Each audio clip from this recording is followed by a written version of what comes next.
Notes, and I just posted the agenda on the screen. One of the main reasons that I wanted to call this meeting together today was a community member called me with concerns. They were concerned with the fact that we didn't have anything going on Albert, and I got some education from him and another person here who explained to me in the past what has always happened on Albert Day. So I thought that we could come together, a few of us council reps wanted to have a meeting and bring you all together to hear what you would like to see done on Elder Day for the elders. I do know that we have the Elder Day games, and those Elder Day games are held a week before Elder Day, and this year I believe the council donated $5,000 to the Elder Games. So we did, I guess, in a sense, do something for the elders, but not specifically on Elder Day. And I would like to know what you all would want to see done that day, what sort of activities, so I can try and propose something and put it in the budget when the council does their budget reviews, so we can start planning something for next year. I also want to have some time where we can just have an open mic where we can talk about some issues and concerns that you all have. And thank you to Ronnie for handing out this resolution 8568. I think we should probably add this to the agenda today because it talks about our Sicangu Elderly Task Force. And maybe we should discuss this and see if we can clearly identify some specific tribal programs or how we can identify who the elderly task force is. So with that, we'll start with just the agenda, Elder Day. Should we start with this resolution first? Do you all have a copy of the resolution? Okay.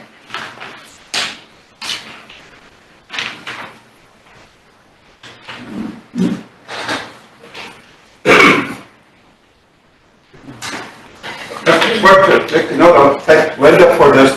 Linda, I was looking through and I think Sherry's when I talked to him, I try around with this every year. I gave up through the pandemic, or as a friend of mine, Norman, used to say the damn panic. Because, and then she would actually, she thought that's what it was called. I tried to correct her many times, but Norman, she said that's what she calls it, that it calls that.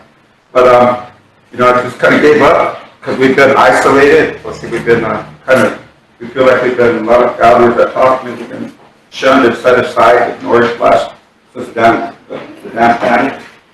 And so I kind of gave up on it, but last couple of years. But so this resolution, Linda, you mentioned, I was going to ask you what actually was amended, and what I see is that changed so this is the amended resolution that I passed out. And what was amended, it looks like it was changed to Tribal Citizens Day, Senior Citizens Day to Elder Day. So I think Elder Day is more appropriate rather than Senior Citizens. So thank you for showing me. So I have the original, but you have the actual resolution. Wouldn't I be correct? This is the current resolution, which was in effect. The one that's not here, it says it. So this is the one. So but originally it said senior citizens, and in fact the Elder Games used to be called senior citizens games originally, but the senior citizens organization took exception with that, and so they had to change the name to Elder Games, which I think is more appropriate anyway. That's just a lot of times I get called the history guy. Pretty old, like a lot of us are, I'm being relegated to the history guy. A lot of us elders still have a lot to offer. I don't think elders should be shoved aside and, put out to pasture and have much to offer. I'll be giving more of my 2 cents later. I just want to bring that up. I brought my 2 cents in my pocket. I'll pull it out later. Thank you, Ron. I guess the reason why and maybe, I shouldn't just shove this resolution on the table and, without any explanation, so I don't want any of the elders to feel like they're set aside or set out to the pasture. I feel like, there's an active committee that this council never really hears from them, not because they don't want to, not because they don't care, but because it's not on the agenda. And I know that sounds really washy-too, so I apologize for that. But when the council deals with issues, when we deal with legislation, it's usually through ordinance. And I guess I could see how this fell through the cracks, because the second whereas it says, the Elderly Task Force, Chicago Elderly Task Force is an organization dedicated to the advocacy and promotion to elder well-being, recognition, and represents the needs and wishes of the elderly tribal members.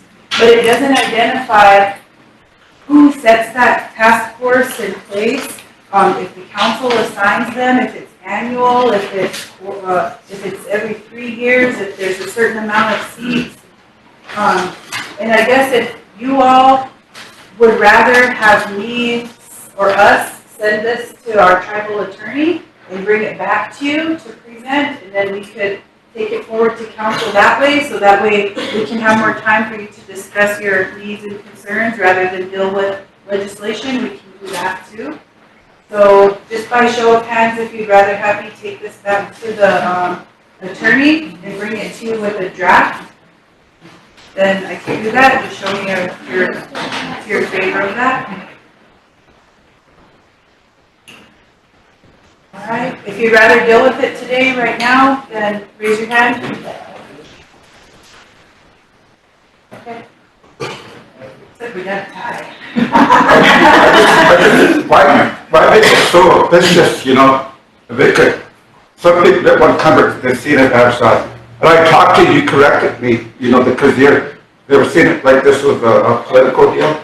If you see the comments on the tribal Facebook deal, you know, they're very, very little comments, but I said it's not, and some that talked to me, they say, it is, and it's just, you know, Sherry's not up for the election anyway. I don't think the ladies are, I don't know if they are not, but so you always have that. I'd rather not see it kicked around, made to politicize it. Well, so if you send it to attorneys, that, you know, the task force, it was just you could appoint some tonight to be a task force, you know, and then this, I mean, it didn't clearly say that. I never thought about the task force. After that, the Shango Elderly Concerns was created. They still do the elder games, but what some of us talked about, I guess before the pandemic, was creating our roles, and Linda and myself, and we talked about starting a group, an organization. So you have the other group that's still in effect, but you know, we talked about having a group that was open to anyone, any elder that could. And the reality is, you have to have like a group of officers. I certainly wouldn't want to be the chairman, the president, anything, but I think hoping someone. I've seen Dorothy McLean. Dorothy McLean had put something there's something like that, someone like in this group, something that would, you know, advocate and for, like I said, advocate for people. But the other thing I thought about what a task force could create is, I think that there should be an annual, a 2-day. This is Sherry. I thank you for gathering. A lot of things I've worked in the past. Every time there's a group of Native Americans, you know, or skinned, I call myself a reser. Every time there's more than 3, it's called a summit.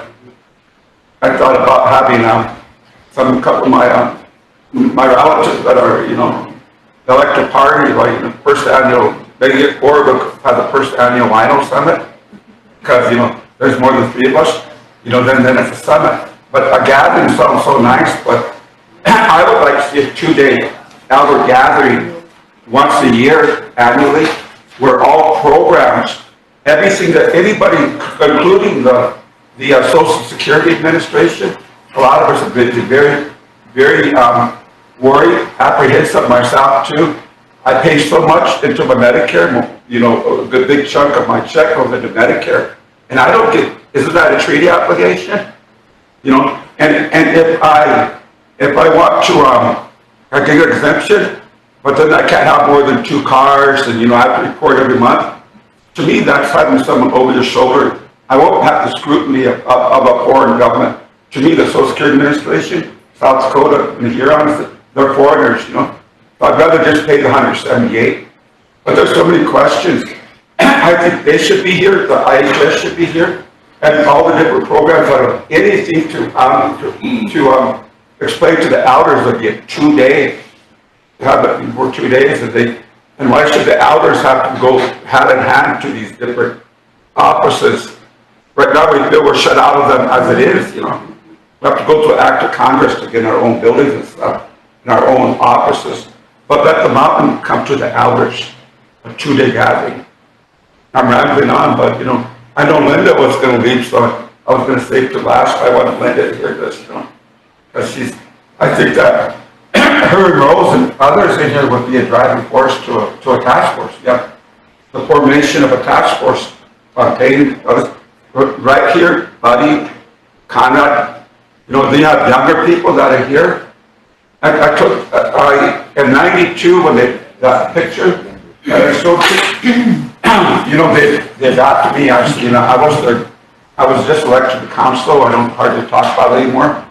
They adopted me as their grandson because I was there. I consider myself a gopher, their errand boy.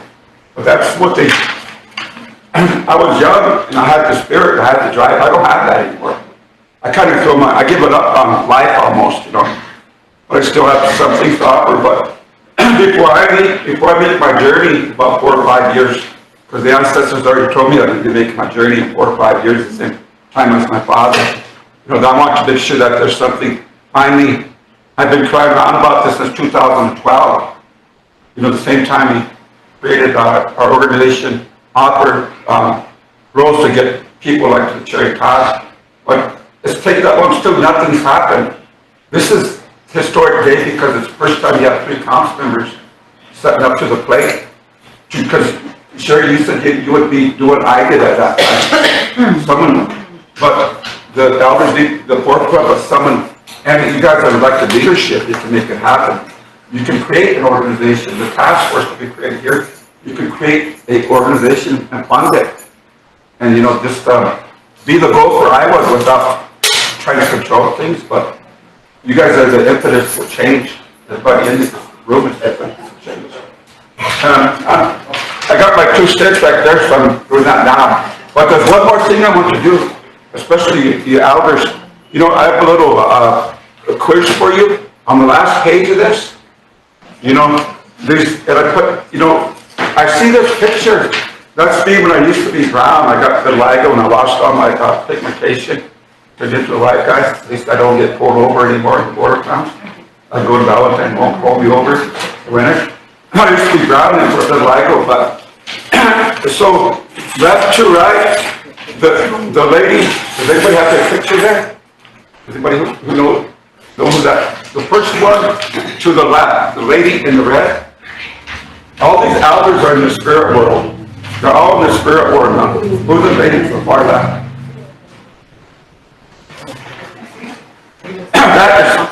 That's Lorraine Walking Bowl.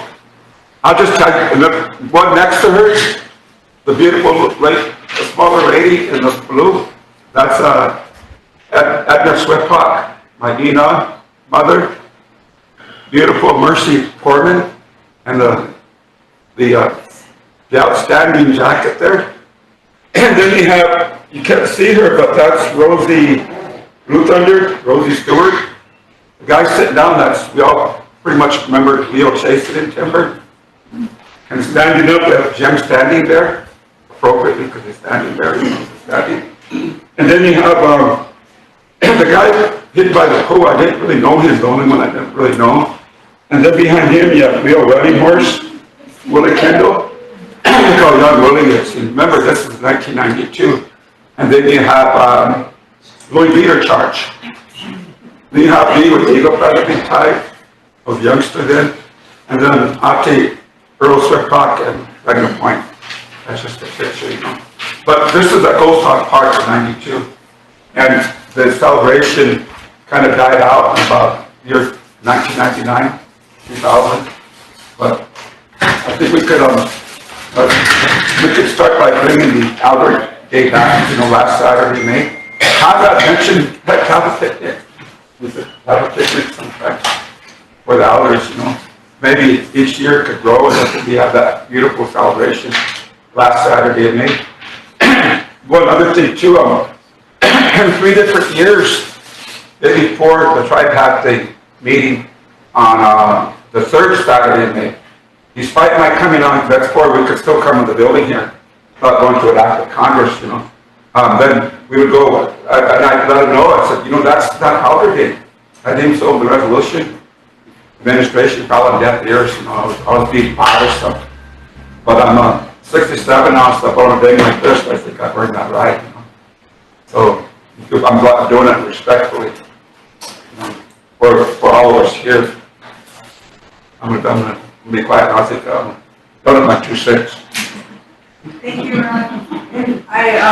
I'm glad you spoke to the elephant in the room too about this being politicized. I think a lot more of the council reps wanted to come and hear you out, but a lot of them didn't want to be accused of just being here because it's election year. Mm-hmm. So a lot of them didn't come, which is unfortunate. But I'm glad that Vernon and my daughter here. That's, you guys are for office, right? You know, so they can't accuse you of that. Yeah, I know. You're doing the right thing. The movie doing, you guys are doing the right thing. I know. I just think if more of the council was able to come and didn't feel like that, we could probably accomplish a lot more because a lot of them sit on other committees that we don't sit on. But I feel these ideas and suggestions you have are good. And does everybody want to try and assign an elderly task force? Does this group want to be the elderly task force? How can we move forward with some action items? Go ahead, Montana. Sherry, first of all, I think there's a lot of confusion about elder. You know, what is the elder age? 60. Yeah. 60, okay? So I know back when I was in the health field, we looked at 55 as elder because of the a lot of our elders were dying off before then. And now, today, it's different because we're living longer. So we established and let that be known to everybody because people still ask, you know, what an elder is. What's the age of an elder? You know, and so 60, I would look at it as a young elder. And then when you get to 70, you're kind of midway. And, you know, I have an aunt that's 92 years old, and I know that there are others that are older in our tribe. Nobody ever seems to know that. And, you know, our programs should be definitely paying attention to the elders. You talked about this activity that goes on, you know, back when I first started working for the tribe, we were assigned to as a program, assigned to assist and to participate in the elder activities. You know, they were a part of us and we were a part of them. And just as he had mentioned, you know, it seems to me that the elders are kind of like way out in left field, or right field, I should say, because they hardly get, you know, attention of any sort, unless it's the election time. Then all of a sudden, elders become the main focus. And, you know, that's sad, but it's true. And so, you know, when I look at it, you know, I think that, you know, all these programs under the tribe, they get monies in to serve the people, and part of those people are the elders. And somehow or another, it seems to me that, you know, that is not even mentioned, you know, they're, you know, elder, and they turn the other way. And same with youth, you know, youth are being used also. But, you know, as far as an elder goes, because I'm an elder now, midway elder, not an elder, but nevertheless, you know, yeah, we're kind of put out there and we're left there, you know. Like I said, you know, this tribe has never really done anything for, you know, their elders. Nowadays, you guys have this health programs that pay for your dental, your your whatever, your vision. And back when I was working, we didn't have those things, you know, and eventually it came about, which is a good thing. But to us elders who kind of rolled out of that, we're basically left with nothing. You know, not even a burial plan. You know, we have to count on the government to bury us. Some of us probably have, like myself, you know, have invested, you know, in a burial program so I could, you know, wouldn't be a burden to my children. You know, that's something I think you guys, we also need to consider. You know, we don't want to be a burden either. You know, we lived our life, we contribute to the Rosebud Sioux Tribe, and yet we still, I guess we still are infringed upon by the tribe itself too. You know, we're, should be stress and worry free as an elder, but we're not, because we have all these other things that we have to deal with. You know, our families, you know, where our next meal comes from, this, as you had mentioned about Social Security, you know, all of us here probably get Social Security, but it's barely enough. And, you know, and as Lakota people, we're always helping our relatives no matter what. We help them out, which probably makes it less for us, and people, you know, would say, maybe you shouldn't help them out so you'll have money. You know, that's the kind of talk you get from our young people here today. And, you know, going to programs, you walk in and talk about not being trained. You walk in, an elder walks into a program. I could walk into a program and be treated with a real snotty attitude, that person that's there. And I think those things need to be addressed also. Not just the elders, but anybody. We should have them train their people. We were trained. I came from a time where we were taught work ethics. And, you know, I don't see that today in our tribe, you know, especially elders having to put up with rude people that work for the tribe. And if it wasn't for us, they probably wouldn't even have a job. So, you know, those are some of my concerns. I'm fighting right now with TLE. That is a problem with me. You know, this land here belongs to tribal members. We are the tribal members. You know, and why are we being forced and placed with added stress, I should call it. And, you know, we all know, and I come from a health field, what stress does to an individual. You know, so those are some of my concerns here. And as far as this resolution, it's a resolution that was brought forth. Now maybe it's time that, you know, yeah, I thank you guys for being here, you council reps. Maybe it's time you guys start organizing and making inactive committees, take them out, get rid of them, and place new ones in. People that are interested, not appointed, but interested in being a part of that committee. That's what I think. Thank you. Thank you. There isn't a committee president, though. Oh, There isn't no committee president. yeah. Go ahead, Mama. No, I just had a question. You were talking about the task force. There's, in November, that was before pandemic, they always had, elder meeting or elder gathering. And at that time, there was Dorothy Meeks and Lois Antoine. Can't remember, there was about 2 or 3 men that were on that task force. Is that the same thing as your thought that's mentioned in here? I'm assuming that it is. This is my first time ever seeing this resolution. Okay, so the task force, they're the ones that are supposed to be part of the Elder Day?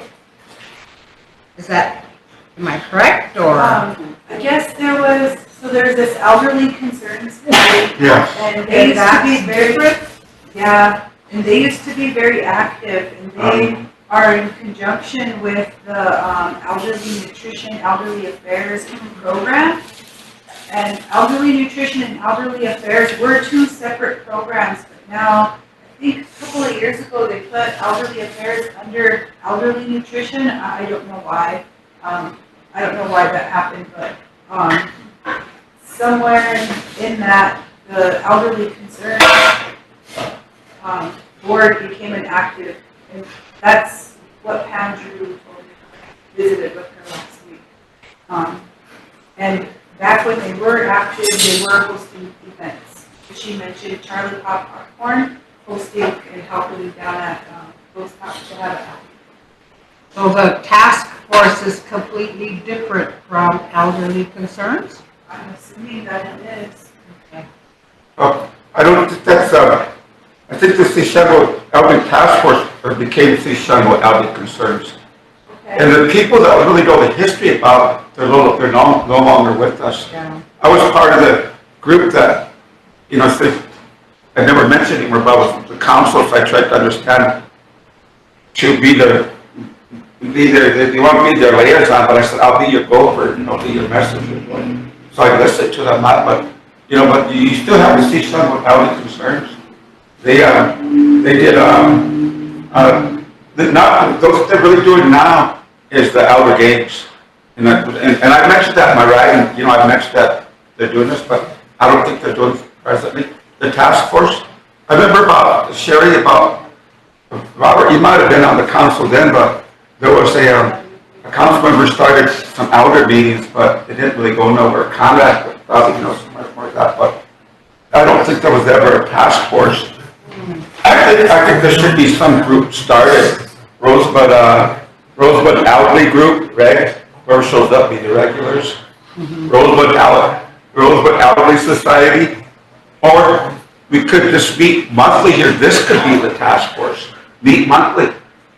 You know, and get over that election hurdle. You guys will still be here, and nobody can politicize it. That's it. Election season's over. But make this the task force and have monthly meetings. You guys could, you know, be the have another one a month from now. You know, until something kicks off. That's what I would recommend. Just to share, you know, my, you know, support in having this gathering for all the elders is I just didn't want it one day. And we're in a nice time of the year. You know, we're outside, that's what we want to do, is be outside with our families and stuff. So what I would, you know, like to see or, you know, suggest is, you know, from spring to fall, you know, there's nothing saying that we can't have several activities going on at once, and it doesn't just have to be the last Saturday in May.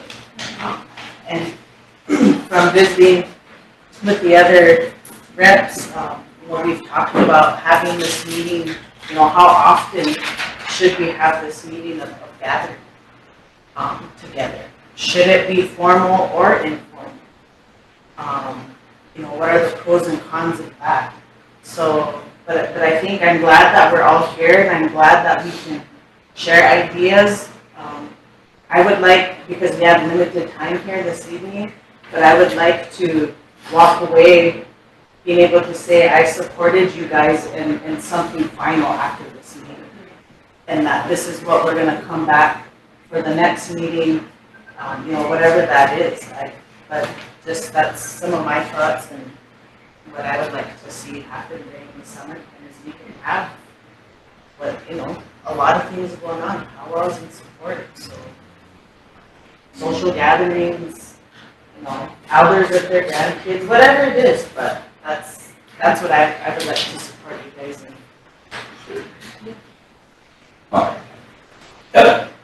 那头家只有啊，现在我现在那边去咋办了？那打工来了，一场没去这个来了那样的，我刚那下来，我们你叫我好，在场了考蒙了搞去看。啊，但你对你那考虑是样哈，那还你那为呢还是？有好完了我写出来是给我记啊，哎，说打你有个手考给是呢，我主要给他哈所用是呢。We don't know who we are. Because we should be talking Lakota. We're losing that. Not only are we losing our culture, we're losing not only are we losing our language, but we're also losing that culture of respect for our elders. You can see that all over. It's happening today. Now I know she's my granddaughter. Now I really thank her for putting this together. And a long time ago, when I was director of Game Fishing Park, I really supported the elder games down at the park. We usually really fancy it up for the elder to come down, to be proud of something that they had. But I don't see that anymore. Lila wayatskam hecha kuya. Pijuta shita naku hecha umpa. Hecha tushni. Now I know, granddaughter, I know you wanted to talk about elder games and stuff, but you said limited amount of time, so I wanted to address some of the concerns. I know I have confidence, every confidence in you guys to get this going. And I want to thank Wogla we led Yamni Divna, I led Umnichagleyo Haya. Chahel Lila Wopila Tunka Hecha. Yes. Now there, Takwa Lily Chamachi Chagle. That honorable young lady in that red shirt over there, she addressed that a lot of programs are losing respect for our elders. And I experienced that. I was sitting at this table a couple years ago. If I go to a tribal office, I was treated with respect. But now I'm no longer on a council and I go to these offices in the Ata, you have to practically sit on them to get things done. To show you how much language we lost, I went to one of the offices here and I talked Indian. I talked my language. But one of the young gals said, speak normal. So I knew we were deep in trouble after that. Now I know people were saying this is going to be politicized, but I agree with that young lady over there. We're just like objects. The only time the elders get mentioned of respect, our children are sacred, is during election time. Now they're going to put you back on the shelf, collect dust, until it's time for re-election again. And I know the young ladies aren't here politicizing this. They're here for the elders, that's why they sponsored this thing. And I have every confidence that they're going to address it on a tribal council. The elderly people should be the forefront of every item with the tribal government. As we're not like that now. She said, shall we have meetings once a month? Yeah, you know, we're all living on borrowed time. Yeah. Let's meet as much as we can.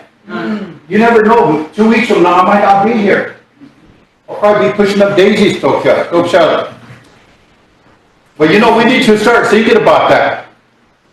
We need to get the elders in the forefront. And you know, I wish the council people were here. They would have seen a lot of history sitting right here. There's a lot of history. Every one of you guys have something to teach the young people. Don't ever belittle yourself because you guys are part of the tribal history. You know, they keep all their history written. Well, if they tear a page out, that history's gone. When one of us elders pass away, that page is going to be gone. I bring that up on a tribal council, reminding them. You need to respect our elders. Some of the stuff that I was talking to my wife about was that the economy is really getting up there. You know, the one program I'll bring up is our housing rent. I live on a fixed income. At the end of before payday, week before payday, I'm running down my kids trying to borrow money because we can't survive. And I wish that some of these tribal programs will start shaping their services to benefit the elders. You know, I was talking about the SWA. I'm paying the maximum amount.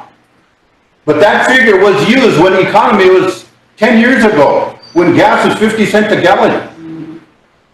Nowadays, you know, in 4 years, somebody ever lived in Wyvern, a loaf of bread is almost $4. Gas is almost $4. Everything is up except our salary. We're still here, down here. And while everything is starting going up, we're still down here. That's why today we're not making it.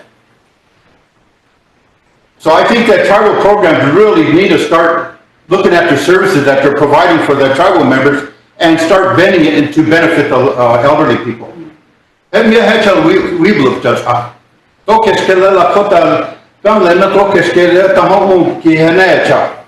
We don't have very much time left on earth, so you know, help us out. Make us enjoy life what we got left.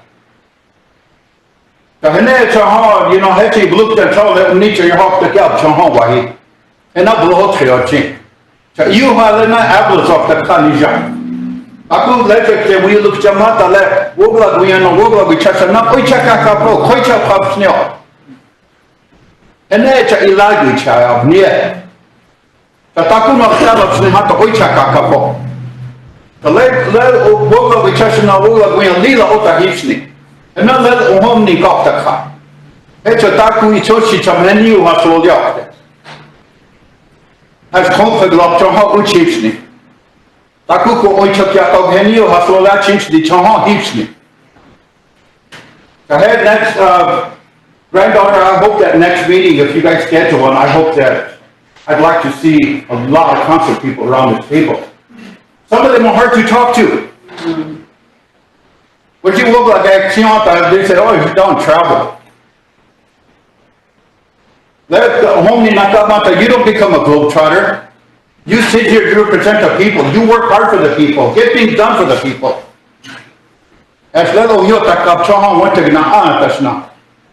These colors out tak you on komani na. I say I had let no one got let me go on to you up chicha uncle. Tajani talking lock there. Let the homini come na hamnicha okenash na ukta ganesha each of the when I let the homini otak up chaha tagnish utak up nya tash na kabya ta iya. And I had to that's one I had left. Blue watch it blue takik there. My granddaughter won't be like so. Okay. Yes. Thank you. Okay, right. Thank you. I, addressing the economy, addressing the language, there's a lot of things that we're working on in the background that I know we should be sharing more. It's just hard to find a platform a space to share all that information. The community meetings, I know that's what their purpose is, but a lot of times people don't come, things happen, people have things going on in the evenings. So just to inform some of you, we are proposing a Lakota Language and Culture Committee. We brought it up, but there were some issues, some misunderstanding when we started talking about GPS for doing a GPS layer for our Lakota speakers. They thought we were trying to track all of the elders and track all your whereabouts, but that's not what it is. It would just be like a GPS, so our 911 coordinator can have that, which is confidential information that's just not given to anybody. But in instances like the storm or the pandemic, we could use that data as a tribe to protect those speakers, protect our elders, and know and have information on where they live. Because a lot of you elders live in scattered home sites way off the road, and during the storm is really scary. I mean, it's difficult to try to get to everybody. So there is a committee that's going to be proposed. We're going to change that language and just take the GIS stuff out to make people feel more comfortable, and maybe give some education on that and then amend it or not. But we do have a committee that we want to propose, and in that committee, there will be a space for elders in there and spiritual leaders in that committee. Is drafted. I'll print some copies out and send them with you on your way home so you can see them and review that, and I'll be bringing that back to the council. So hopefully this time it will pass. One other thing too, you mentioned the economy, and I'll get right to you, Conrad. One thing that I think would be good to do, I know you talked about your limited resources, and some of us on council and the president, we've been talking back and forth about this. So a lot of times you need assistance, and we want to be able to offer that assistance. But there's something else that you have too that could contribute to the tribe, and that's your knowledge. And I would like to see a program where we work with the elders, where maybe you're a teacher and it's 3 days a week or 2 days a week. And in exchange for that, you get paid for that. Or you get your light bill paid, or you get some sort of a service that you're struggling with in exchange for your knowledge and contribution. Just trying to think of ways where, because I feel like you guys are right. where are our elders at when it comes to helping us teach? A long time ago, they were the ones who taught our young people at home.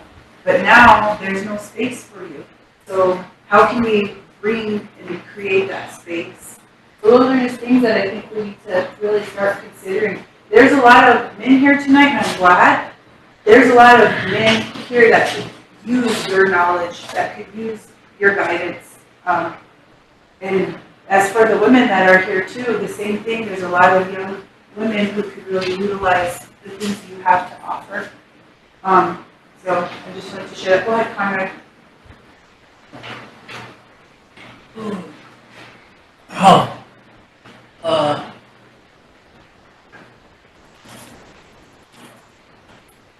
I'd like to thank everybody that's here, the elder. My main concern is, been here for a long time, and we had many elder committees and elder meetings. And, I think when Whitey was here, they had a group like this, had a lawyer, was supposed to get all kind of money, transportation for us, so the elders don't have to be paying a lot of money to this taxi up here to go to mission. A lot of us don't have that much money, but we still pay for it because we need a ride. This elder committee, maybe if we ever gonna get it off the ground, maybe they can have a meeting every month, but at the end of the year, if in May, they can have a 2-day gathering at the powwow grounds. It's like a picnic. You know, like that, people meet and they talk, and after they shake hands, welcome each other.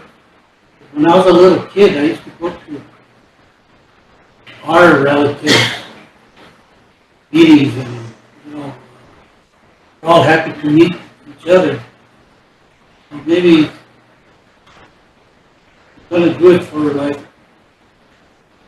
Elder Games is up there. They never mention it to nobody, just to their friends. Us, wish the communication was real good. We know what's going on. Because we're never involved, we don't pay no attention to what goes on.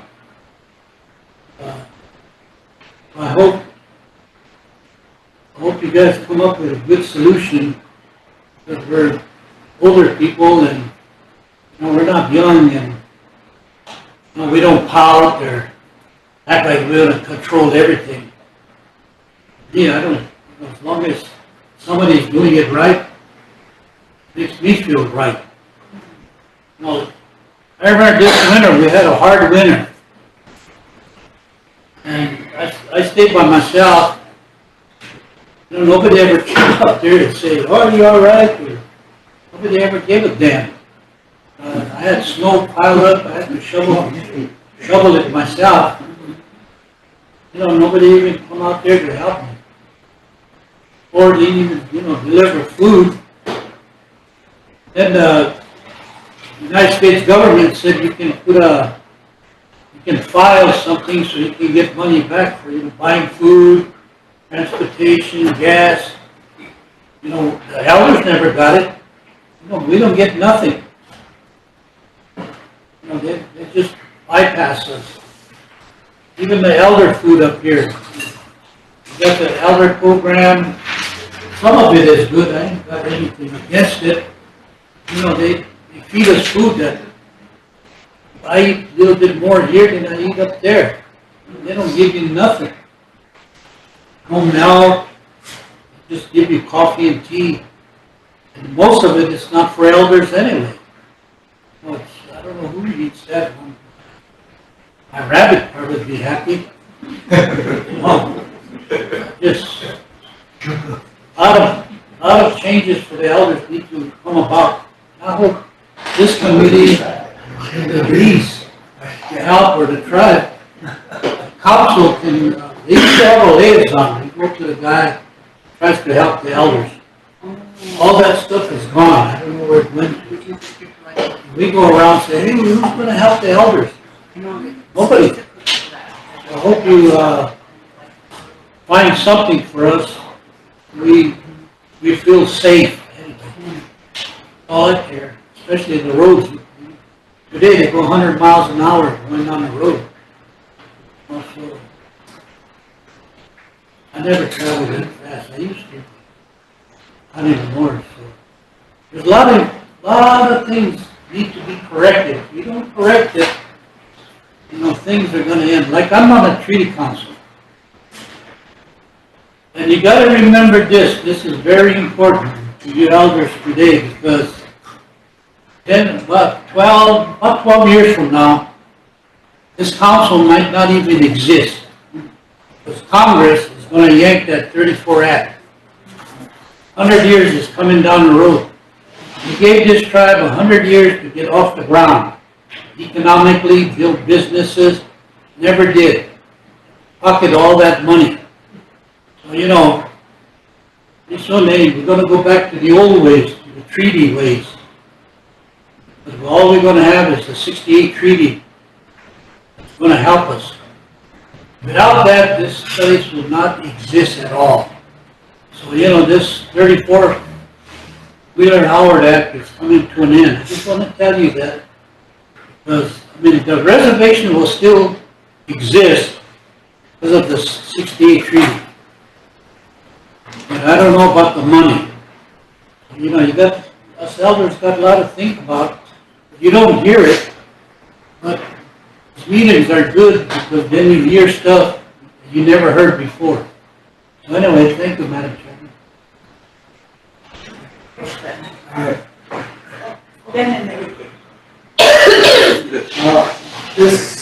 This deal about seniors, that should have happened a long time ago, because I remember when my grandfather and my grandmother was alive, we went everywhere. I went everywhere to meet all the elderly people. That's how I knew a lot of stuff was going on. But right now, you can call the tribal building and they'll send you this part, they won't get nothing resolved, because the people really don't know what program it's under. And they gotta realize that elderly people know more about the tribal than these guys what's in the office now.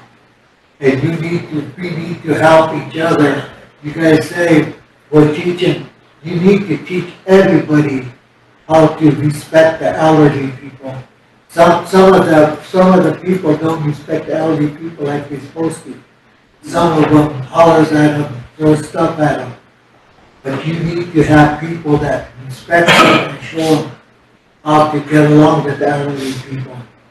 And the elderly we got now, it's a lot better than what it is the past 3 years, especially the council. Council don't respect the elderly. The people can't even come in for the council like they used to. And why can't we? Why can't we speak our mind within the council? Thank you. Thank you for taking notes. So, if I seem like I'm not listening, I am. I'm taking notes and they're up on the screen.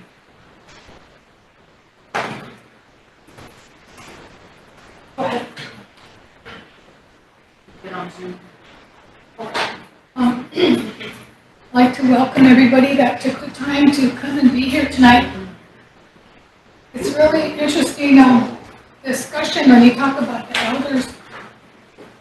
We've lost so many of our elders, and it's really hard to try and think of what they were thinking back then, what they were doing, and what they wanted to see. One of the things that I really strongly believe in is developing a direction for our grandchildren. We have to protect our grandchildren any way that we can. And if that's, getting out there and getting these programs to come out and explain their services to the communities, so be it. I know programs used to come out to the communities and visit. Now they don't. They don't come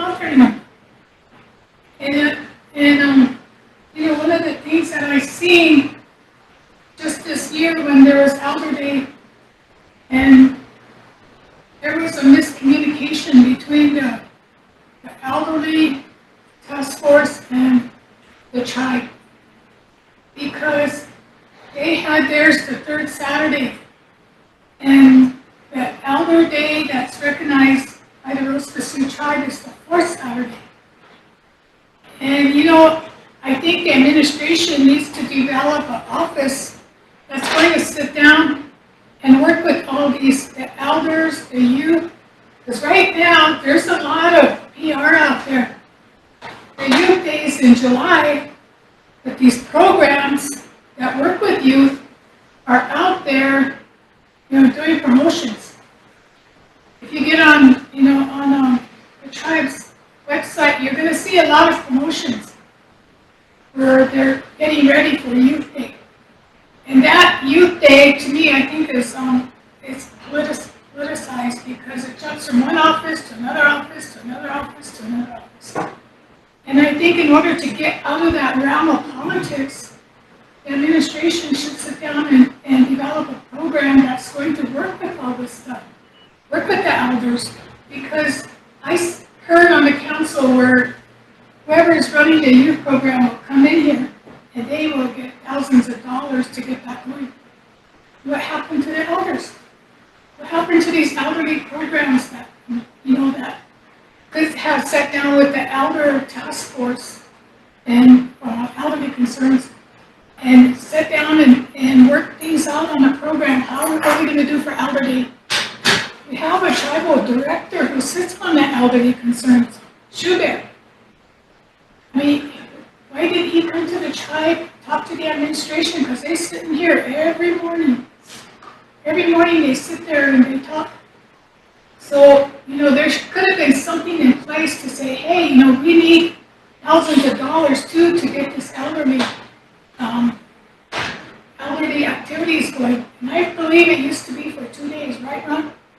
It used to be for 2 days, because it used to be in St. Francis, then it would be at Ghost Walk, and I didn't keep up with that after that. But anyway, we were mandated, like Fontaine said, we have to go.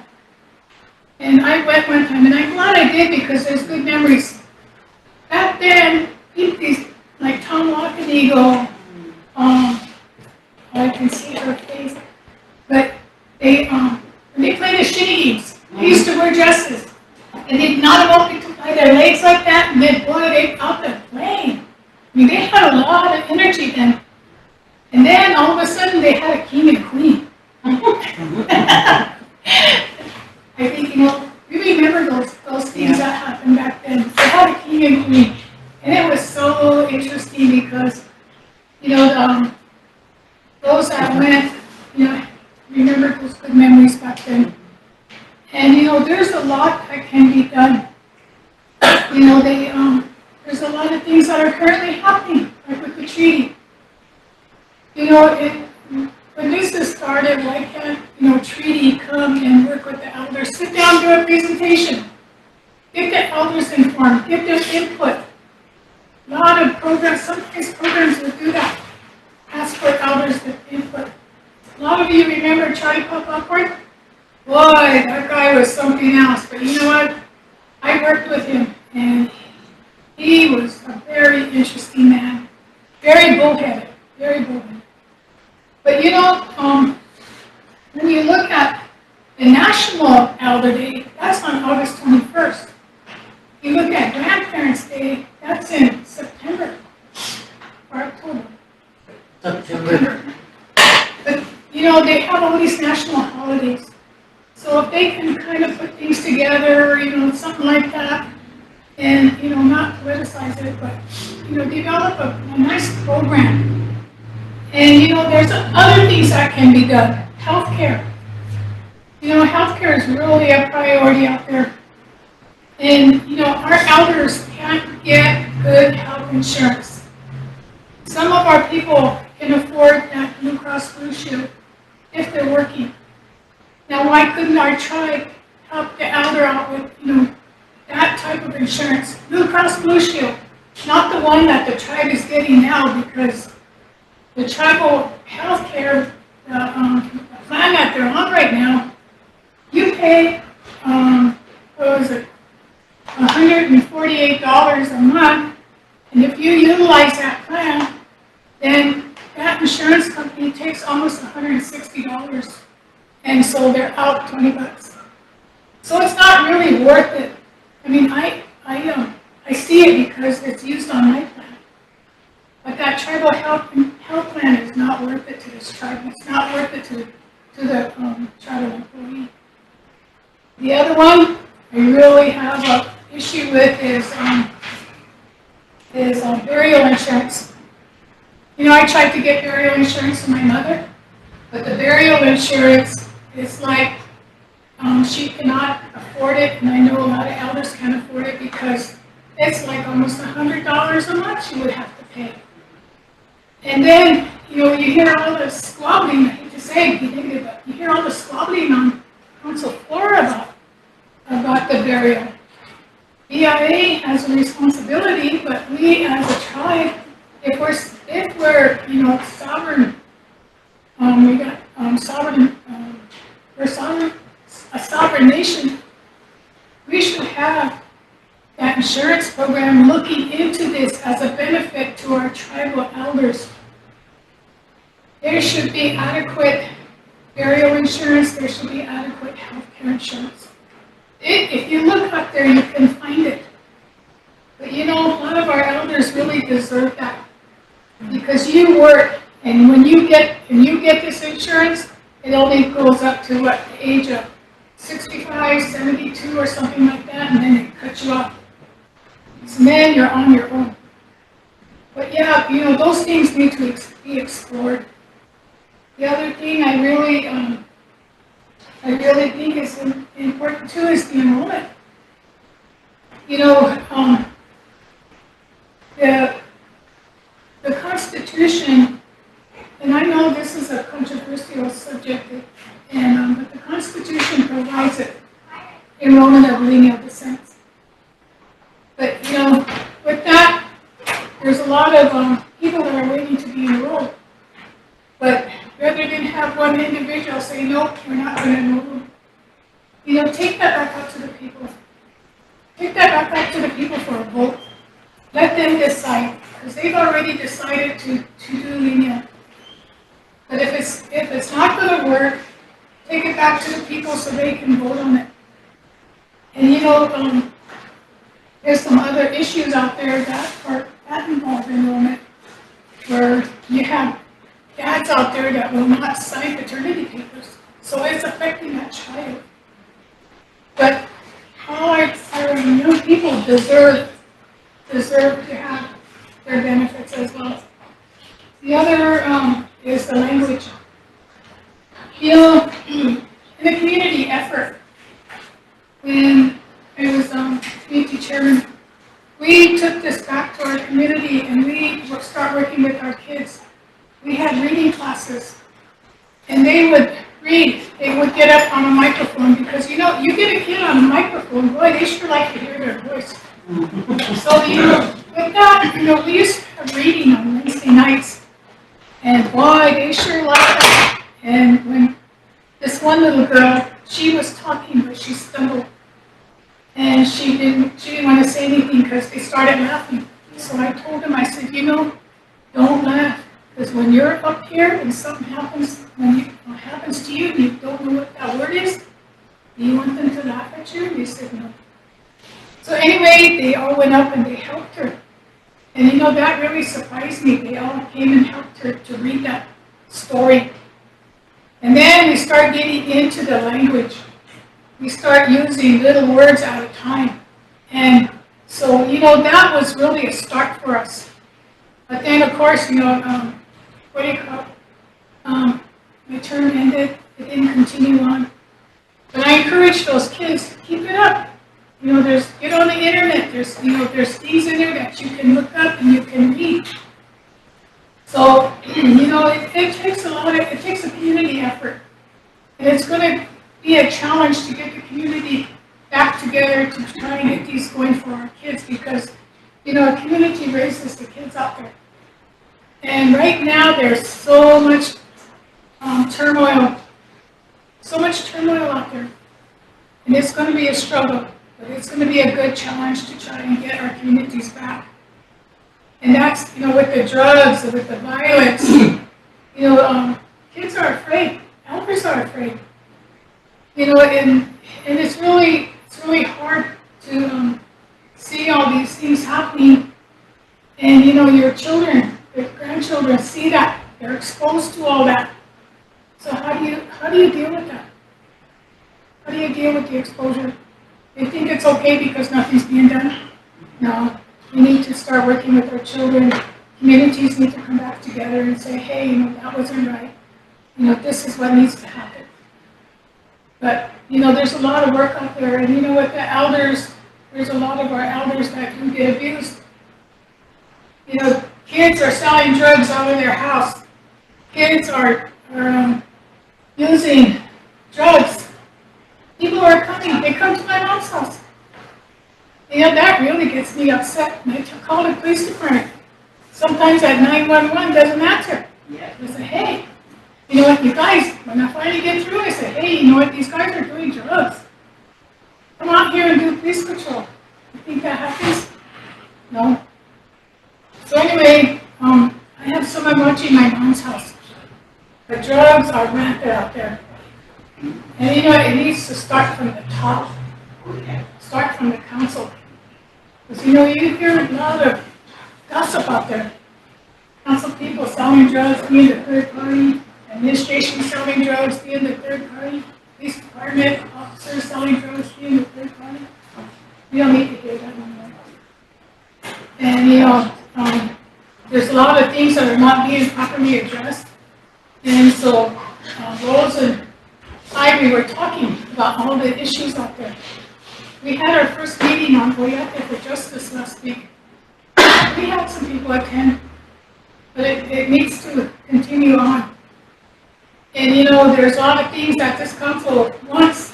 We pass these motions, but the administration doesn't do the follow-up, like the Civil Rights Office.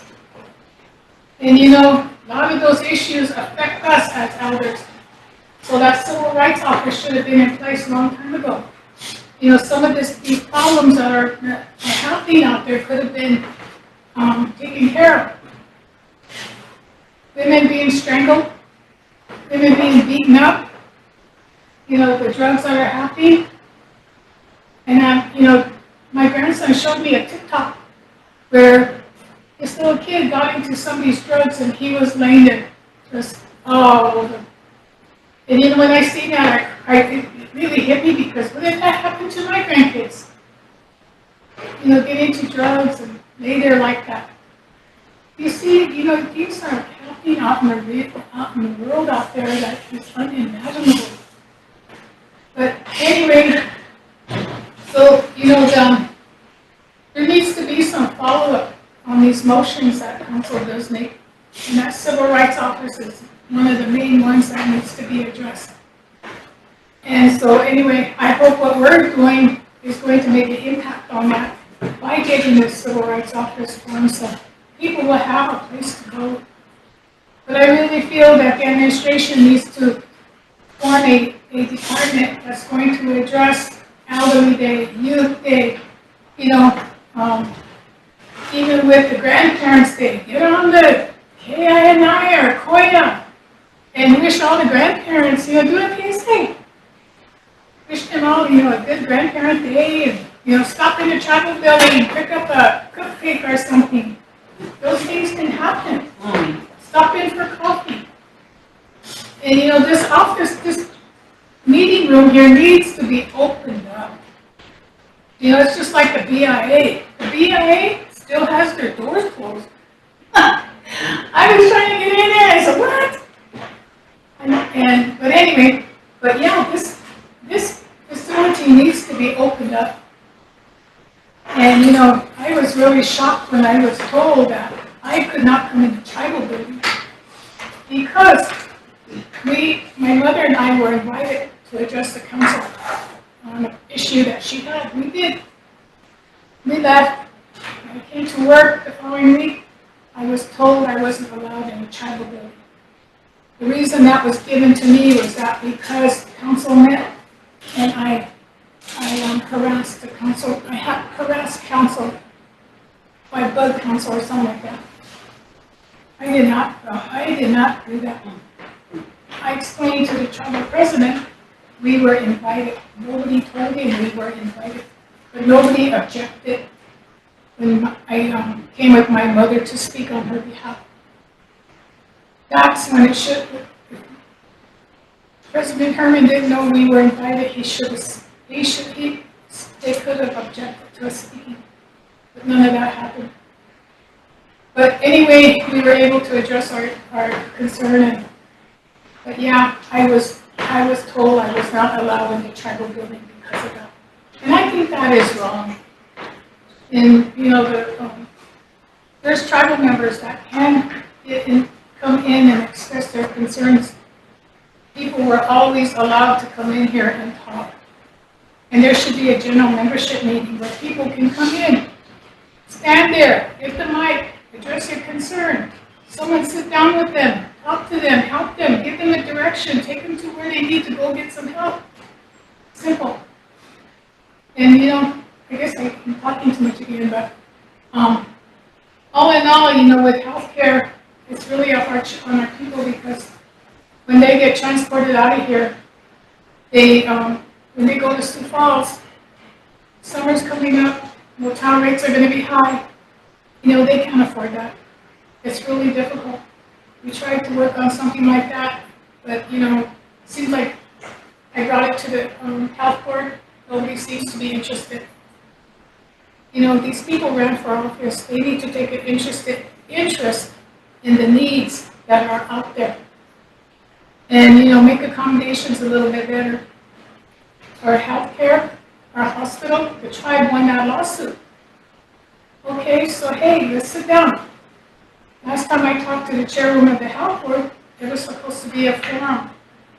That way they can get input from the people, but nothing ever happened. It's been over a year and a half now. So, you know, those things as elders, you know, it's affecting us. You know, our lifespan is short. But, you know, one of the most important things that we have is the future of our grandchildren. We need preventive care out there. Preventive care is going to help our younger people and our grandchildren so that this tribe can survive. And I just want to say one thing about the language. You know, my children don't know, they know some words, but they don't know all of it. And the reason for that is they attend college, they attend school online, whether it's over SGU or another place. But you know what? When they get to a higher level in life, all they're going to be able to do is talk English because those people at the White House level do not talk Lakota. So we still need that language, and I want my children to clearly understand, you know, the difference between the languages that are out there. If speaking English gets that message across, then so be it. And but you know, I just hope that, you know, people don't laugh at them because they can't talk Lakota. I think it's up to every individual if we want to speak the language or not. And my mom always said that. She didn't teach us that when we were growing up. But it's something that we, you know, we can take upon ourselves to learn. With that, I just want to thank you for listening to me. I know I took much of your time here this evening, but these things, this is a dialogue. And, you know, maybe in time, you will be able to come down and, you know, put things together and, you know, give it to the administration. This is what needs to be done with our elders out there. Most important. Thank you. Thank you. I appreciate your feedback. I wanted to let you all know too, there's a lot of issues when it comes to healthcare and action that the council is trying to take. And the lawsuit is one of the issues that we're trying to address. What now? So we're still waiting to hear on what the next steps are moving forward. So just wait for your. I wanted to ask one more thing. So I guess from hearing what everybody's saying so far, a schedule of meetings would be good. And with that schedule of meetings, we'll have, some topic for each meeting that's informative or just discussion points. Is that kind of the consensus? Because if we do that, we can host a meeting, and if it's about healthcare and you don't want to come to that, then you don't have to. It's about like whatever issue, because I can see so many opportunities in meeting with the elders and so many things that we could do. Like one of my biggest things that I would like to see, and it's small, but the tribe has this outreach line. And for those who don't really know how to use their smartphones very much, we could come in and help you sign up for this outreach line. When the tribe has an event or an announcement, it'll automatically come to your phone as a text message or a phone call. So see, those are things that the tribal members don't really know that we have and we're not utilizing to the full potential. So just wanted to share that. Go ahead, Fontaine, and then Daryl. And then after. Sherry, I hope that before I go, that we can come up with an action plan and actually follow through with it, because, you know, I'd like to suggest that you do have a huge volume of resource sitting for you, and that, you know, I suggested this to, I can't remember, Rodney Bordo at one time, because under our program, we had elders and they could no longer function and do their duties as required. So I suggested to him at that time that an elder group be formed, utilizing a person from the health program, one from every department to sit and do kind of like a council, and that it would better our tribe if we had that resource, because a lot of money was put into training these individuals, and that was a huge amount of resource at that time that we talked. And I said, you know, that again, you could look in your group here, Robert Taddock Courts, you know, here you got another lady over here who was in finance, you know, and someone from health, and, you know, compile together. And then when the elders have an issue, they can go to that committee and sit down, and they could beat the ground and find out what could be done for them, or how to do it, rather than, and then if it needs to be brought to council, that group can come and bring that to the council. It's just a suggestion I throw out there again after donor years, but I think it's worth a try. You know, we could sit here and there, I think every one of us sitting here today has an issue. But, you know, talking about it's good, but that's all that seems to happen with groups is talk, talk, talk. Nothing ever gets done. That's why I say an action plan needs to go forth from this. Thank you. Thank you.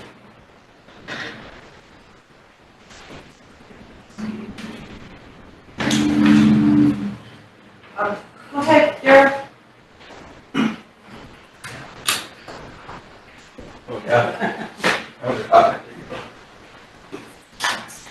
Hello, good evening, everyone. You had nothing to say what you spoke about. Oh. My name is Daryl Marcus Kilson. I was invited here by the young lady, my niece, and I haven't stepped in this council chambers in a long time.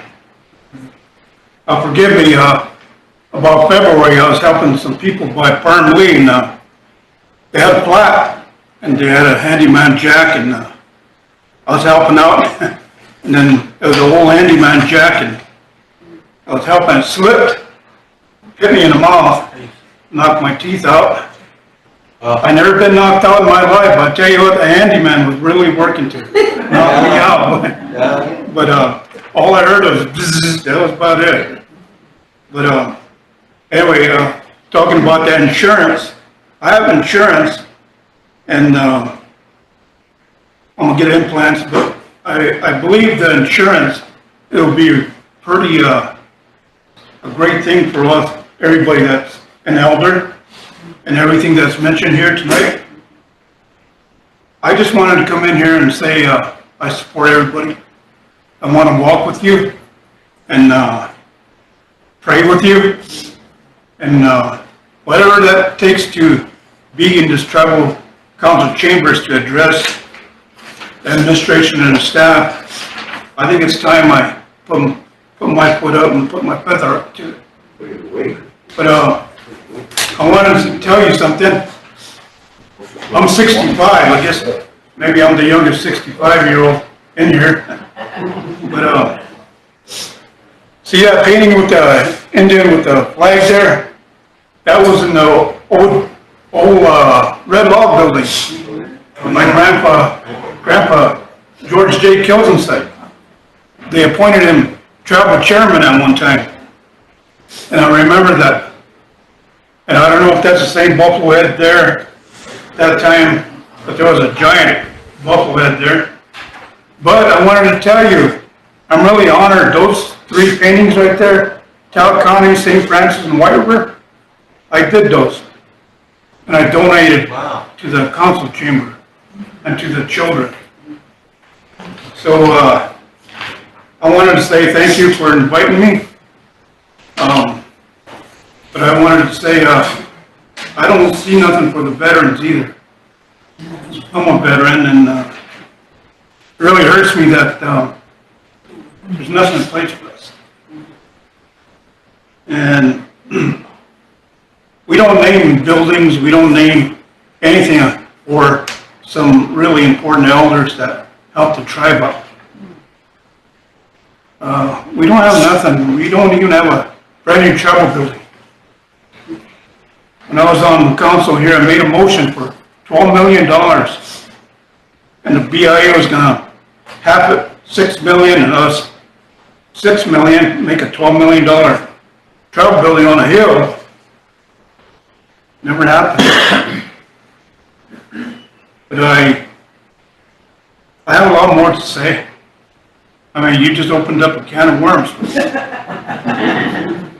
But one thing is, up at the cemetery, or veteran cemetery, it really draws tears in my eyes when I see a flag this small on a big old telephone pole. And you can't even tell, it's like a dishwash rag. And just going up there, and we have our veterans up there, and I'm real partial, I'm really emotional when it comes to veterans. But a can of worms opened up, and I want to say, please invite me again. I have a lot more to say. And this is my first time being in here in a long time, so I'm kind of nervous, but tell you what, I'm going to kick that out the door here. Thank you. Thank you for your work, for being here. We'll bring that up. I sit on the Veterans Committee. I'll address that issue with the committee. Thank you. Daryl, Nicole, it's really good to see you. I haven't seen you for a while, but, just say that my uncle, I worked for KNI Radio, but I was only 23, and Uncle Bubbly Bob Marshall, I was there, he was helping people out, had that wagon jack. Boom, as big as it instead of flying backwards, same thing happened to him. Yeah. But terrible, but good memory of a relative of mine. Yeah. So I got some listen, I see what to talk about to the council. This is another, I want to have a 2-day forum for elders to have, and maybe the first week in May, to see the Elder Day, to have all these groups, including the Social Security Ministry, including the Indian Health Service, all the different federal agencies and the state agencies that do stuff with the tribe, because I had a tooth come out, I had another one just fall out. I couldn't believe it, I fall out. I don't even do back there, I can't lose my teeth. but here's the thing is, if I go up here to get Medicare, I don't get that much. I didn't pay Social Security for a lot of years because of the council, then I stopped employed. And so they want most of my Social Security to put, they call it flipper or flapper, or I want them to see if they could screw them in there, but I can't afford it. But you think is it a treaty responsibility that we should get some adequate dental care? Yeah. A lot of us, so we can't afford that, so we go around, looking like a Trump supporter because we don't have no teeth, I wish I want to do that, but I can't afford it, so I'm trying to save up, hope you guys put me back on some committees or something so I can afford some teeth, so, because I was liking it, my social security, and I think that, that, if someone was had these questions, I don't know if it's just me, I know it's gotta be, social security, and, some get SSI, so, but we have these questions, but, they used to come here, you have the hospital up there, they do something, but there needs to be more, so I hope you have a forum. And Bob, you mentioned it, Tom, she mentioned it that, and I thought about the same time with the Conrad, that, don't wait for a month, it should be every 2 weeks. We should come back together every 2 weeks. We could, it doesn't have to be in a task force, we could talk about this resolution. Could have, maybe these young ladies could, these council representatives, they could, organize these and have every 2 weeks. I agree, who knows how long we're gonna be here. But so, and just talk, maybe 2 or 3 meetings, just talk about everything. I know there's some other people that want to talk here, but, Linda and Rose, I know you guys are brilliant, but you guys don't like to talk, but, but maybe next meeting you'll open up. Or there's someone wants to, but I just mentioned every 2 weeks. It could call it the Rosebud Alder Group or something, Greg, and whoever shows up each meeting would be the regular regs, but something. I think, but I know that Leanna has her hand up over here. Sherry. Hello, everyone. I don't consider myself an elder yet. I really seriously got it 65, so I'm only 64. But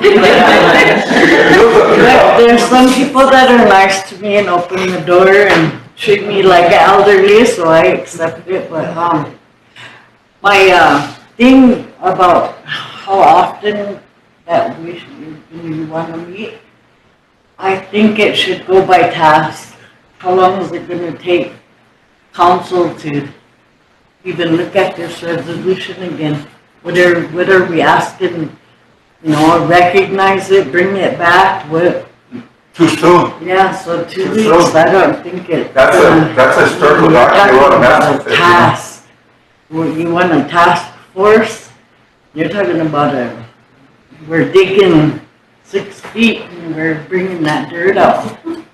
How long is that going to take you guys to bring forward this resolution or whatever it is and get it going? And then after that, then we want officers, right? Me, I'm used to what Ron was used to with Uncle Earl and them running, doing things for Aunt Lois and all of them, I'm not trying to be an officer or anything. I'm used to servicing elderly. I was raised by my grandmother and my aunts, and I serviced them. I ran in front of them, opened the door, I ran and made sure where they're gonna sit, put their blanket down, whatever. So that's pretty much I was used to it, when you guys would meet over at the building over at the college. That's all I did was run around and try to make sure a lot of my aunts are not here anymore. They were at the 20-plex. They're not here anymore, so. I'm not saying I'm an elder. Wait, let me finish. But anyway, that's just kind of what I wanted to say. I understand what you're trying to do here, but even just to bring this back, it's gonna be a task. Yeah, they're having a meeting tomorrow, but now you're raising ashes and dust and hasta buenas y they're all gonna get up. But just be realistic. This is a good meeting. I'm glad to see, all of you here and stand up, and you do need to be heard. What I really liked about Pine Ridge when that bear runner ran, he had a whole elderly when he went in there, when he first messed up or whatever, maybe he didn't even do nothing, but they were all sitting in that box for him, behind him. And then the meth or whatever kind of got in there, and he really did mess up. But he really had elderlies backing him. That's one of my big things right now. We really are in a meth crisis. It's fentanyl now. We have some that died in St. Francis of fentanyl. I heard a medicine man way back in January say we're crying around about meth right now. They're crying around about fentanyl. It's here now. The reason why I'm worried about it, like you, I have grandkids too, and they're younger and younger doing the meth. The grandparents are doing it now. We love our children so much, we drank with them, we're gonna drug with them. But I'm not saying all of us do that, but that's what happens. You know, when we were in boarding school, all the parents moved around that school, began working there because they wanted to be by their kids. Today it's drugs. It's scary. They put a lot of our people out of their houses. That's because that Unchi couldn't come downstairs, see what's going on that bottom level, those split level houses. Hung on to them because housing didn't build no houses for single people or young people, encouraging them to stay single until after they graduate from college or whatever. You know, you live in a home, go to school, go to work, but you can't just live here for free. We didn't have those kind of policies. We still don't. We're not encouraging that for our children.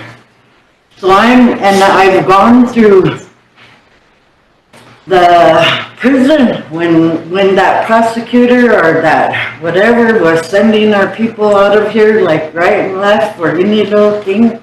My daughter got sent off to prison. I ended up taking care of my grandkids. These wrinkles are from Sundance and grandkids. And I'm young. And I thought I was really young. You know, but I am, you know, I'm concerned about where are those unchis now? Where are those kids? Who has them? They got kicked out of their house, they got let back in. We never got no kind of closure on a lot of what happened to those families that got kicked out of their homes. I never heard nothing about it. I never heard, oh, they gave her house back. What? I thought you have to clean it from meth.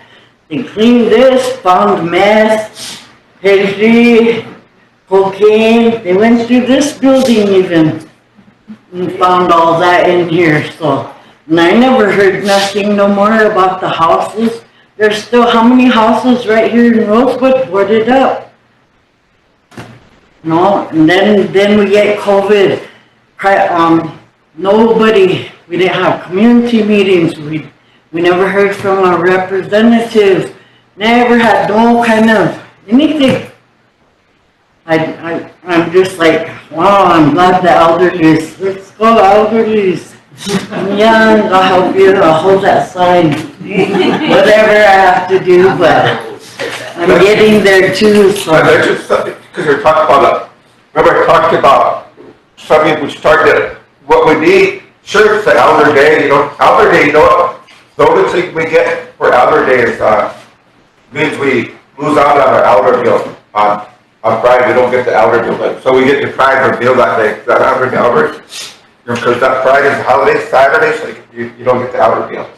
This year, I didn't get my commands because of the 3 day. I'm sure I'm not the only one, because, 3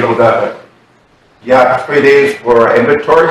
So I went on Thursday too late, too late, couldn't even get the commands. I'm sure I'm not the only one, because of the confusion about Elder Day. But when I was talking about the Elder Day, what we talked about was having an elder organization, a group, open to anyone, everyone. And Buddy was telling me it's going to be like the white man rules, you lose money, stuff like that. Anyway, I don't know quite what you're saying, but reality is you have to have a group that someone has to have some direction to officers, that it could still be by consensus, you don't have to be so vicious, but you have to have something, and so, that would, work with concert, it could work in concert with tribal government and all the different entities. Was this, I could go complain, hey, look, I've got to pay all this money to get my teeth. Is it a treaty right, to help, does it help everything, be a treaty right? Or they could go to complain. That's something that's open for everyone. When I mentioned the council representatives, would you be every 2 weeks? Okay, Rosebud Sioux Tribe, they had a really good outdoor organization. That organization works very cooperatively with the tribal government. My mom is Yahaktawa, so I know that. I go over there, I go over there, they tell me Rosebud jokes, and I say, yeah, well, I'm over here, I'm a yank butt. They tell me Rosebud jokes for this weekend, I'm a yank butt. Since over there, they have a real good outdoor organization. I researched this, and I called around to all different tribes. The only one that came close to the Yankton tribe, some of these that were political, that I mentioned, that was a political group. There was a tribal charity here had a political advisory group that's political. So that's not political, but still can work with the politics of the tribe. The Rosebud Sioux Tribe does that, but also the Cheyenne and Montana have really good outdoor organization. Maybe the council reps could invite, like they're the closest, see what works for them. Maybe they could share whatever documents, their charter bylaws or stuff like that. But I think there needs to be an outdoor organization that's open for everyone. There is an outdoor organization called Sisham Outdoor Concerns. It's still, I would not try to step on their toes, but it really does it. You can't really go there, I don't know what they do, but they should have the opportunity to come to future meetings. But that's what I'm kind of fearful of, but somebody's trying to step on their toes, But I still think there needs to be a group that's open to anyone and everyone. Like an official one where you have a complaint, because right now, I used to work at housing and there's nowhere to complain.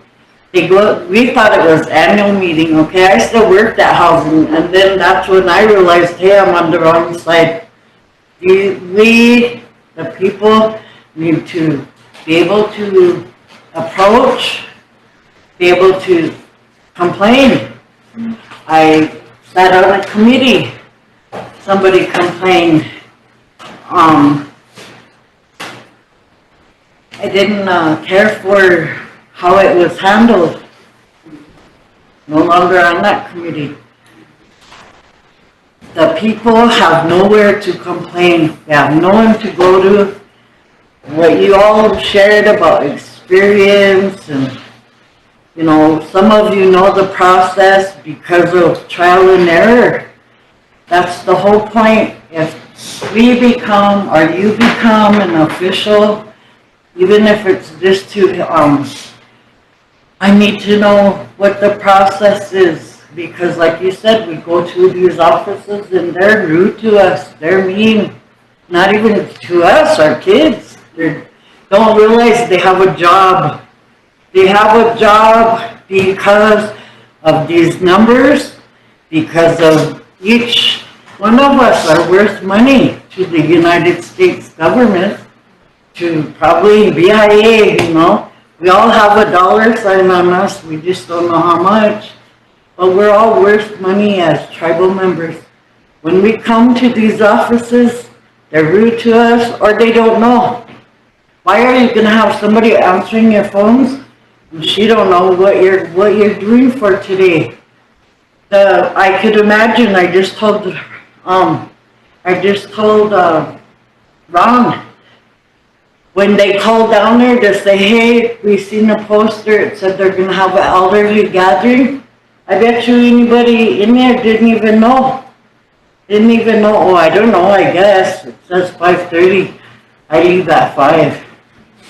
We're not, we need this we need this because housing doesn't have it.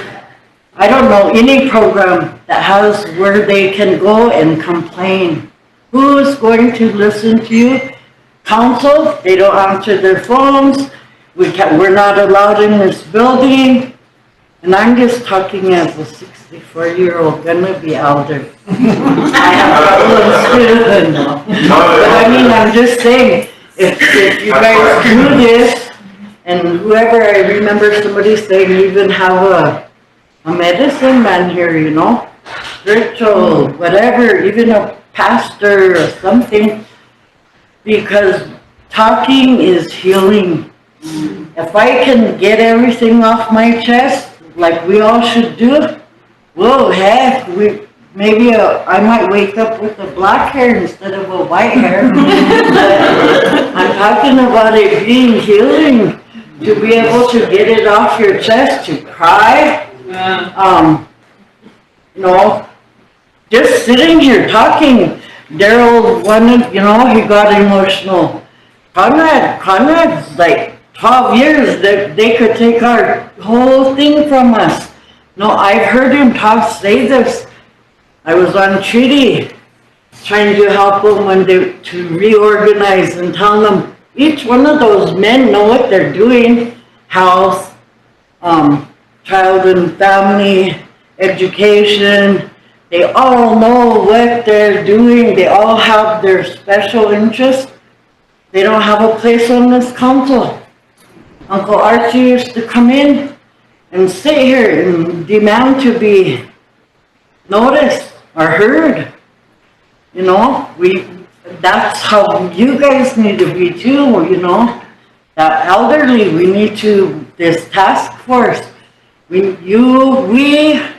as we get older, I'm really concerned for my children, but for whatever reason, they don't want to talk, but part of mine is, why don't you come to me? I'm your mom. I love you. I want the best for you. I want you happy.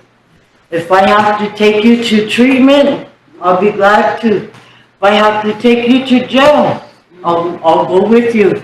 I won't sit in there with you, but make sure they don't beat you up or whatever, you know. But so for me, just to hear this, that if you guys get this going, that's how I see it. And we all know as grandparents to listen. And we have that one Sheila. No, we all know Sheila are you know, Wakajakina, Takujakina, even each other. You know, what happened? You know, Taku. We all do that for each other. And as a younger elderly, I had sat there and listened to my aunts, you know, crying. They don't come. They don't come see me no more. I'm lonesome. I used to go to 20plex all the time, try to visit them. Yeah. And then the elderly home, I couldn't even go. They were crying. Take me home. Could you take me home? After they have their suitcase ready, they don't want to be there. Made me cry. I never went back. I couldn't do it. I lost my parents when I was 40. Wow, I'm gonna be 64. I'll live with my parents.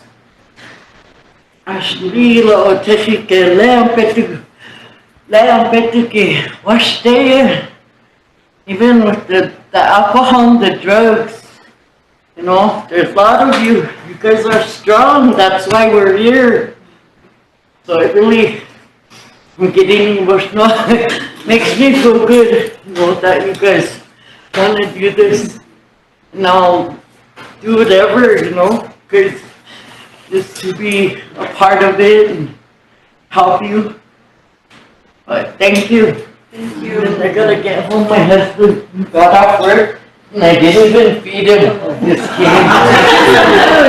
Like, works this hard, but I'm going to elderly meeting. I thought you said you got an elderly. Oh, no, I'm not yet. I'm 64 years old. To me, I'm 46. I'm not an elder either, but I'm here. Yeah, Itanya Waganikta. They want to have 15 minutes in the top bedtime. Sanki, Kuliak Chancellor Mukas. I got that veterans to put up a bigger flag out there. So they got a big flag on there. Now, another thing that bothered me, and I got pictures of it, 10:30 at night, that veteran cemetery is wide open, the gate was wide open. And I was really concerned because of our Wakanjas, they get with Skotskoka. And I figured they're gonna go in there and bust up our tombstones, and I got a Lexi that's laying there. Now, how my brother's shadow's laying there. And then talking, I kept bringing that concern up. After several tries, I succeeded. Now they're locking that gate up again. So that part is being taken care of. Now, one of the things that I wanted to mention, granddaughter, is that when I was here a long time ago, sitting in this table here, we were working on a thing where there are so many boards and so many committees and task force, elderly task force, that they were starting to do stuff on top of each other. They were repeating stuff. So what we wanted to do is get a study done on the possibility of putting all the elderly programs under one blanket program. So that person could keep track of what each individual component is doing. Committee's doing this, board's doing this, task force is doing that. That person could keep track of that so that we're not going to be stepping over each other. So that you might want to take a look at that. I left prior to that getting done, so we're going to be heading out. It's almost bedtime, so probably about halfway back to work. We're going to take a nap before we finish our journey. So, this is really good. This is really good. And I'm really glad that I came. I qualified. When I'm 70 years old. So I'm about 70 years old. A lot of people out there, they're gray and they're all wrinkled up, no teeth. How old are you? I'm not going to tell you. But me, I got that. I ain't got no teeth. I got gray hair. I'm all wrinkled up, and I'm 70 years old, and I'm proud. I'm proud because lifespan of a Lakota, which is 46 years old. So I'm really happy because I'm living on borrowed time. Kunkashi will let me live for a few more years longer. So there's a plan for me, so I don't know what the heck it is, but I'm going to look for it. Lila Wolfie, Wolfie like Chicha, you had to say, I was standing up at Chicha. I'll set the next meeting date for the 27th. Did you have something? Before Robert leaves, that Veterans Cemetery, it was built in, anyway, when my father passed away, he told me, he said, I really don't want to be buried here, I'd rather be buried in the cemetery, because he said, the only reason why I'm going to be buried here is because your mother, if I was buried at the Black Hills or beside some Mexican or some, other nationality. So anyway, he went ahead and wanted to be buried at the Veteran Cemetery, so, because they're an adult and they should be buried right on top of him. But anyway, what he told me was a tribe will not take care of that cemetery, which is true. I mean, we have to be honest here. When you look at the application of that grant application on what the responsibilities of the tribe were, they didn't do any of it. And so I watched it, and what happened was I got tired of complaining because nobody was listening. I came here, nobody paid attention to it. I went there, nobody paid attention to it. I went to Veterans Affairs, nobody paid attention. So I contacted George, whatever his name is, in Washington. And that sent a message up there, because I took pictures. And they came down, they did an investigation on that veteran cemetery. There were things that they were supposed to do.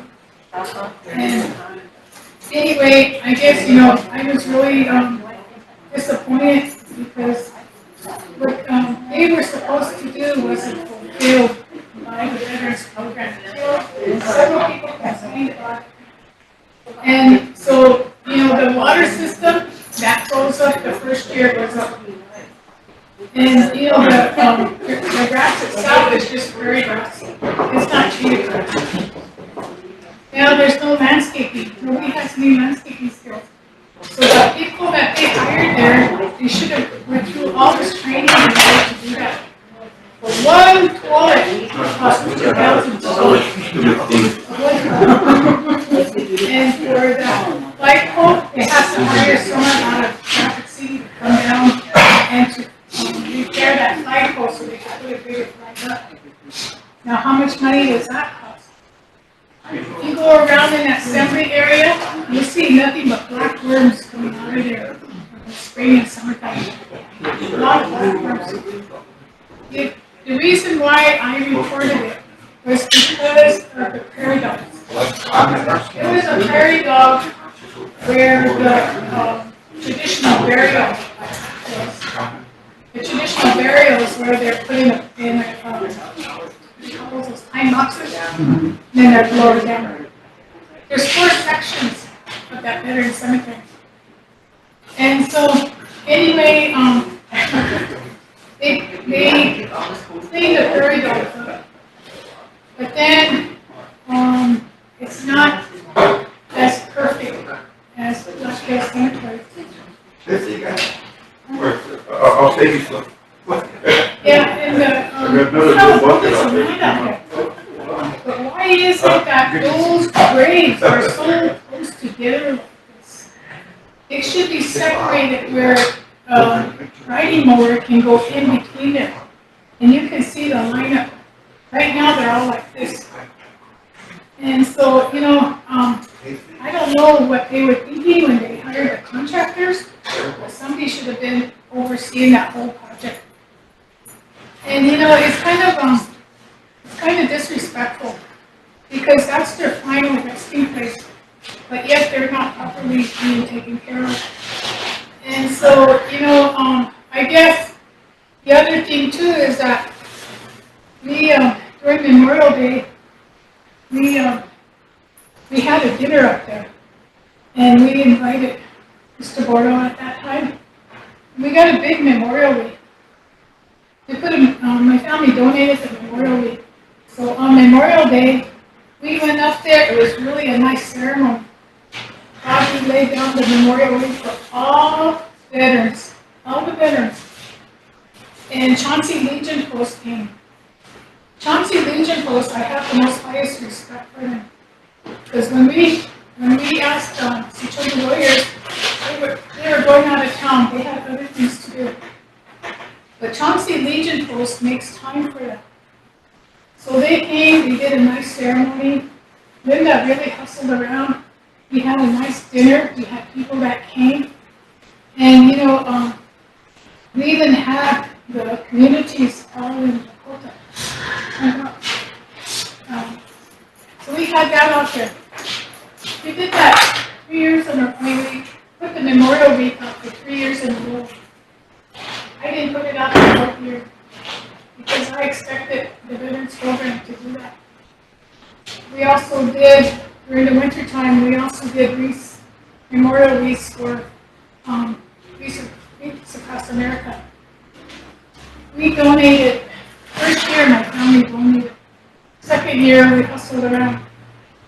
But you know, there's certain ceremonies out of it each time of the year to do those things. But why is it that the Veterans Program does not pick these up? And you know, that should be reservation-wide, especially during Race Across America, because you remember your veterans during the most important time of the year, which is Christmas, which is, you know, giving, and it's the birth of our Lord.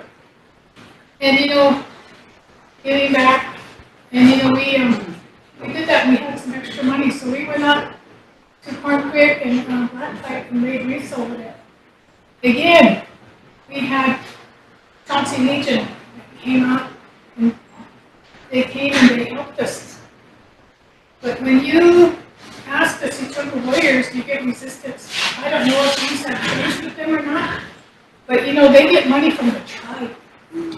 And they get their uniforms, they get everything else for, they paid by the tribe. Chauncey Legion does their own donations and stuff, fundraising. And so, here we are, we haven't done anything. Because the veteran program said they would do that, but nothing's been done. So, it's really discouraging, it's really disrespectful to the families, and especially to the veteran that chose to have their final resting place there. That is one cemetery that this tribe should be very proud of, because we were the first tribe to ever have a national tribal cemetery. But you know what? It's really difficult to try and get the tribe to come together and say, hey, do your part. The veterans, they did theirs. They protected us. They protected, our children. They protected our families during a time of need. Some went to battle, some didn't. But, here we are, they're all veterans. And, and then there's a lot of non-tribal members that want to be buried there. But that cemetery is only for tribal members. But, one of the things is that when you cut your finger, no matter what race you are, we have the same color of blood. And, I guess, when I always, it really saddens me all the time to drive by that cemetery and to see my father up there thinking that, this tribe should take a lot of pride and to take care of that the way it should be, like the Black Hills Cemetery. And for the Chauncey Legion post, they're willing to honor their veterans no matter what. But here we have, the Sichanga Warriors that this tribe funds that doesn't do that. And I hope, like I said, I hope they change their ways. And so we have those children that are buried up there. And I know that was a controversial issue. And, those children they were prisoners of war as well. But, those children are buried in the back. And, they're buried in the back there, and we have to be reminded, to cover their graves. Some of them sunk in about that much. And so I called Russell. Russell called somebody and they went over and they fixed those graves. And, when the staffing out there, I don't know what goes on with the veterans program anymore, but there was a position that was advertised for caretaker. So I called the director of the veterans program and I said, how come, I said, you guys are advertising these positions? And he said, we don't have the money to do it. So why were they advertising them? Yeah. But, I guess, when you really get into the cemetery up there, there's a lot of issues. And I really think that, the tribe really needs to, take a 99-degree turnaround and say, hey, get somebody in there to get that cemetery fixed up. I see that flag. They have a little 3x5 on it. It should have like a 5x8, but 8x10. They have one now. They have one now? Yep. And those lights, when you have a flag of that high, you're supposed to have those lights shining all the time. I brought that up, so now they take it down and leave them. The lights are not shining, they're supposed to. Also, another thing that I've emphasized is that every time there's a deceased that's being taken there, they should put up a flag, avenue flags, and that's what's being done right now. And then on Memorial Day, they should have all the 40 flags up. But they said that all those things that are alongside the ground are all in, they're broke, they can't get into them. So, there's a meaning for having all those flags up. So every year, there's 3 times out of the year, Veterans Day, Memorial Day, Flag Day. But someone needs to take interest, even in that memorial one. Why are those stones up there? But there's a tribe. If it has to come to the stones, we can do the best. Well, before everybody starts making their way, I just want to thank all of you for showing up. And to be honest, I felt like a little girl.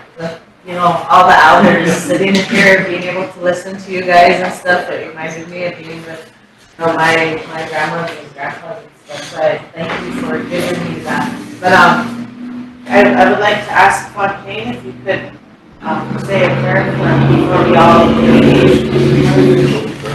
closing prayer. Well, okay, because I think that this was really neat to leave, but I just, before we have closed, I just want to thank the young ladies here, for organizing this, really, because I know the rest of you, I was talking about there's the Kelly shareholders meeting. That's the only thing I've ever been, since the last 5 years, felt like I could go to. So to me, this is, first time I've been in the council chambers, for the pandemic. But I just want to thank you guys. I also agree with Fontaine that we should have an action plan too, because, that's one of them, we are purpose. Thank you guys. Thank you. Father God, we just give you all praise, honor, and glory for this time that we have together, for the thoughts and the things that are to come. We ask your blessings on everyone that was here today and all the elders throughout our reservation. We thank you. In Jesus' name we pray, amen. Next meeting will be on the 27th at 5:30. You're welcome.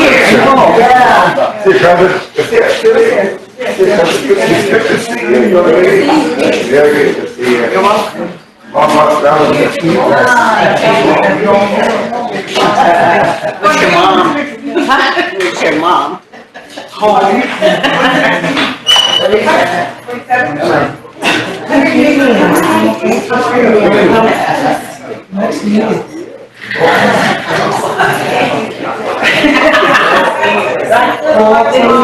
Tuesday one or whatever, and you break it down. You